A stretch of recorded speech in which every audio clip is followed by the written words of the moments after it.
Buenos días, de nuevo con ustedes la letrada María Lancho Cáceres, la abogada María Lancho Cáceres, y en esta ocasión con otro de los vídeos relativos al proceso de familia, el procedimiento de familia. Este vídeo es relacionado concretamente con la situación, los conflictos que se han derivado de la situación sanitaria y económica provocada por el COVID-19 y están regulados en el Real Decreto 16/2020 de 28 de abril. Es un procedimiento especial y sumario que se regula en los artículos 3 a 5 de este Real Decreto y que está dotado de un carácter preferente en virtud del artículo 7.1.a del mismo Real Decreto 16/2020. Es un procedimiento en el que se adoptan medidas temporales además tiene una vigencia también determinada, siendo que es un procedimiento vigente desde o mientras dure el estado de alarma, mientras esté vigente el estado de alarma y hasta los 3 meses siguientes a la finalización del estado de alarma. Asimismo, tiene también un objeto muy concreto. En aquellos supuestos en los que los progenitores no hayan podido disfrutar, uno de ellos, del régimen de custodia compartida o del derecho de visitas por las limitaciones impuestas por el gobierno durante el COVID-19, con este procedimiento lo que se pretenderá es compensar esos tiempos de custodia o de régimen de visitas que el progenitor que no los haya disfrutado exija. Pero además existen otros dos objetos. El segundo de ellos es cuando se inste la modificación de medidas que ya se hayan adoptado previamente en procedimientos de familia relativas a las cargas del matrimonio, a las pensiones de alimentos, o las prestaciones o pensiones económicas a favor de hijos mayores de edad o a favor del cónyuge. Y finalmente, de la misma manera, cuando se solicita la revisión de estas pensiones de alimentos que se hayan reconocido a favor de los hijos menores de edad. Es un procedimiento en el que los hijos mayores de edad que están en una determinada situación económica a causa de esta situación de emergencia sanitaria por el COVID-19 también pueden instar la solicitud o pueden solicitar estos alimentos a favor del progenitor. En los supuestos en los que se insta la modificación de medidas, debemos de tener en cuenta que debe de existir una alteración sustancial de las circunstancias que se tuvieron en cuenta respecto de las medidas definitivas. Es decir, entre la situación que existía en el momento de dictarse las medidas definitivas y la situación que exista a día de hoy, tiene que haber una alteración sustancial de esas circunstancias y esta alteración debe de producirse o debe de tener su foco en la situación económica y sanitaria derivada del COVID-19. De manera que, además de aplicarse este Real Decreto 16/2020, se aplicará siempre de manera supletoria la Ley de Enjuiciamiento Civil. Respecto de la competencia en los supuestos de modificación de medidas o de compensación de los periodos de custodia o de régimen de visitas, la competencia la tiene siempre el juzgado de primera instancia que haya conocido del procedimiento anterior. Hemos de tener en cuenta que la legitimación activa en estos supuestos de compensación de regímenes, de visitas, etcétera, no solamente es del progenitor que no ha podido disfrutar de ello, sino también de los abuelos o cualquier pariente que tengan reconocido algún tipo de medida por parte del juzgado de primera instancia. En relación con las pretensiones económicas, si se trata de una modificación de estas pretensiones, de las medidas económicas que ya han sido adoptadas en procedimientos anteriores, la competencia la tendrá el juzgado de familia que haya dictado esas medidas. Pero si se trata de la solicitud de estas prestaciones económicas, de estos alimentos por los mayores de edad, por los hijos mayores de edad, la competencia será la que se derive de la aplicación del artículo 50 de la Ley de Enjuiciamiento Civil. Se requiere y se precisa, si vamos a interponer una demanda con pretensiones económicas, la existencia de un principio de prueba, y es esta alteración sustancial de las circunstancias económicas que son debidas al COVID-19. De manera que la demanda se interpondrá cumpliendo los requisitos del artículo 399 de la Ley de Enjuiciamiento Civil. Y cuando se solicitan estas pretensiones económicas, ha de aportarse este principio de prueba que es vital para que se nos admita a trámite la demanda. Y que consiste en la aportación de certificado de la Seguridad Social, que acredite las prestaciones y las cuantías de las prestaciones que realmente son abonadas a quien solicita esta modificación de medidas o estas medidas de índole económica, o el certificado de la AEAT o de las entidades competentes en los territorios forales que acrediten efectivamente este cese de actividad o la disminución de la facturación tratándose de litigantes que trabajan por cuenta propia y no por cuenta ajena. Y finalmente cualquier otro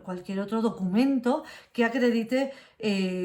tanto la situación económica, el empeoramiento de manera sustancial de esta situación económica,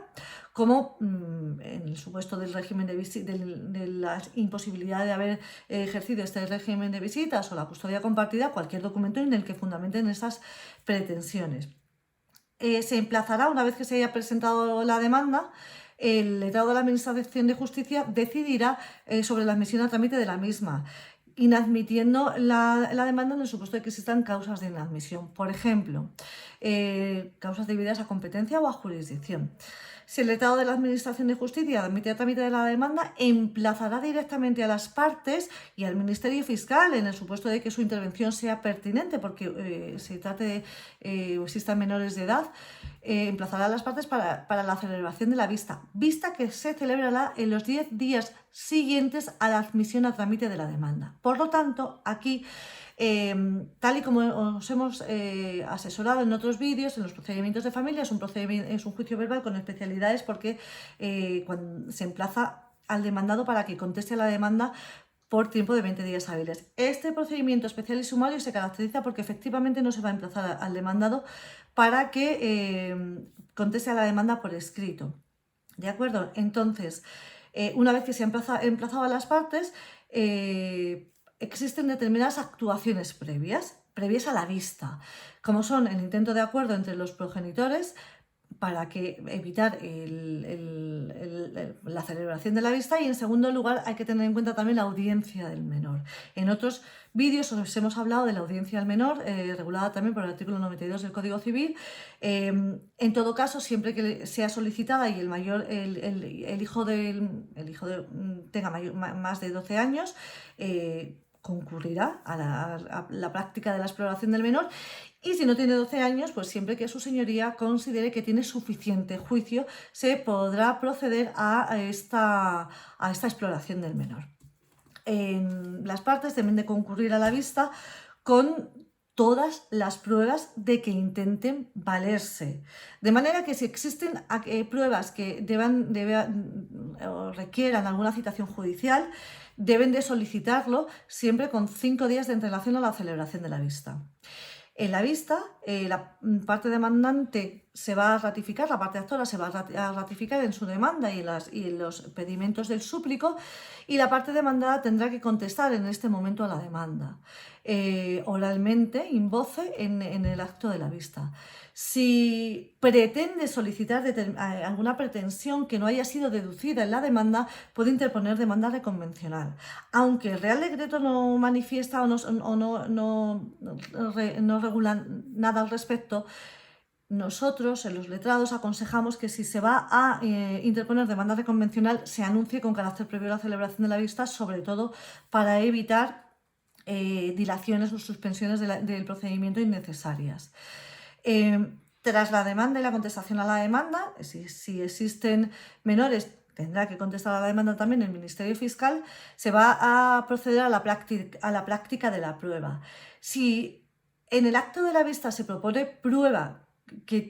cuya práctica no sea posible en ese acto de la vista, la práctica de esta prueba se puede realizar con 15 días, o sea, 15 días después, en el término de 15 días después a la celebración de la vista. Si no, se practicará en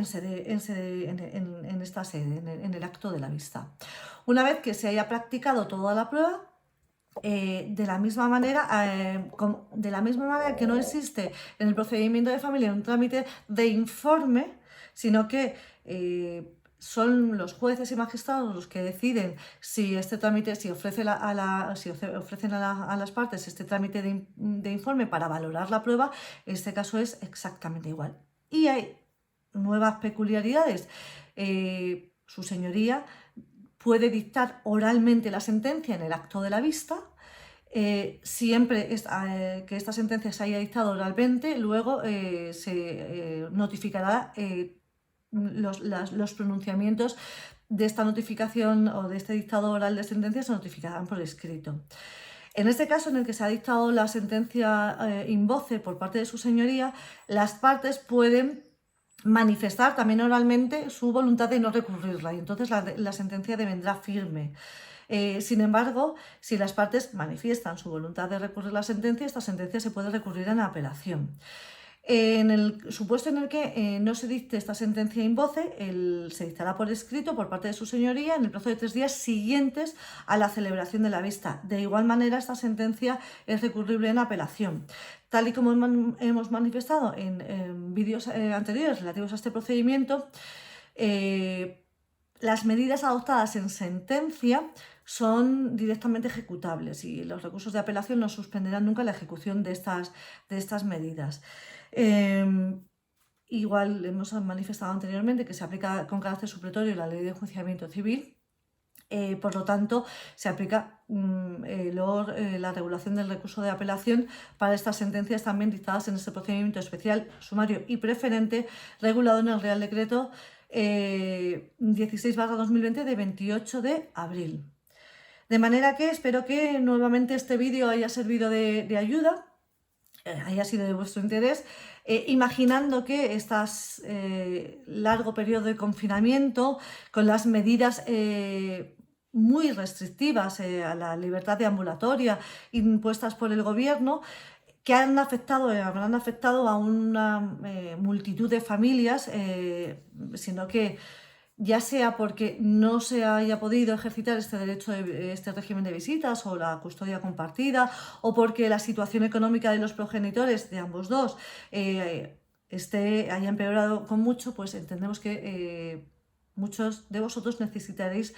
iniciar trámites judiciales al respecto. Por lo tanto, espero que haya sido de vuestro interés y de vuestra ayuda, que si es así y os ha gustado, deis a me gusta o a like, y que si queréis seguir informados, os suscribáis a nuestro canal de YouTube de María Lancho Cáceres, abogada. Muchas gracias y buen día.